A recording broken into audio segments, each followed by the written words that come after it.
Just finishing up an install. We installed a Brio RO system here. Does about 6.5 gallons a minute. Got about 4.5 going to the drain. A little bit low on filter in pressure. Membrane pressure we have turned down. Got 4.6 ppms coming off right now. So we'll display it here in a second.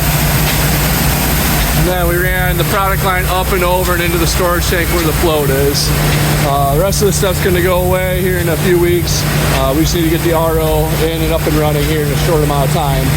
So we're going to take care of all that because that's kind of a mess.